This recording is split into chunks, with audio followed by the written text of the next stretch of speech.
libot natin yun. Ibali buong, ano talaga yung buong island. Diba? And sobrang happy kami kasi na-feature yung may article about sa atin na shinare nila doon na nagpakasal tayo dito. Nagkaroon tayo ng civil union dito sa New York. Ayun. And hindi natin may iwasan maraming mga righteous people talaga. Akala naman nila ang pagmamahal ng ganitong klaseng relasyon, ng ganitong setup ay krimen na agad.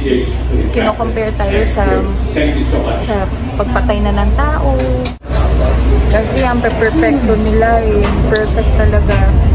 Pero anyways, I believe that God's love is I don't want to ayoko basta sasagot ako hindi dapat sa inyo, hindi dapat sa mga judgmental na tao, kundi sasagot ako kay Lord. And God sees what's in our hearts. Kahit ganito kami, kahit baboy ang tingin niyo sa amin, kahit kriminal ang tingin niyo sa amin, alam ni Lord may puso kami. Kita-kita na lang tayo sa sa final destination. Oo.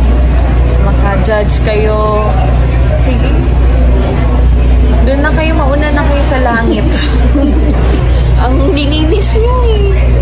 Lilinis. Ang lilinis. Hindi. Ay. Respetuin natin yung opinion nila. Kung hindi nila tayo kayang irespeto. Pero basically, nasabi lang nila yan kasi hindi nila tayo kilala. Kaya sa mga taong takot lumabas, takot magpakatotoo dahil lang sa judgments ng ibang tao, that's not worth it. Mas importante yung magpakatotoo ka sa sarili mo. Tsaka bakit?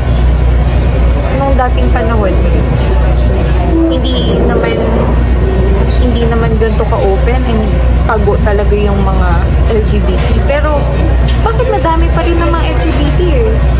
So, hindi siya dahil nai-influence ng mga tao. No, it's a choice. Diba? Bakit? Napanood mo may pinatay dun sa news. Papatay ka din ba?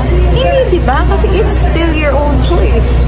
And please stop blaming it on us sa mga malakas ang loob para magpakatotoo at to fight for what's real and what we have, and that is love. And kung hindi nyo ma-accept yan, then naawa ako sa inyo kasi sinasabi nyo kami yung kawawa.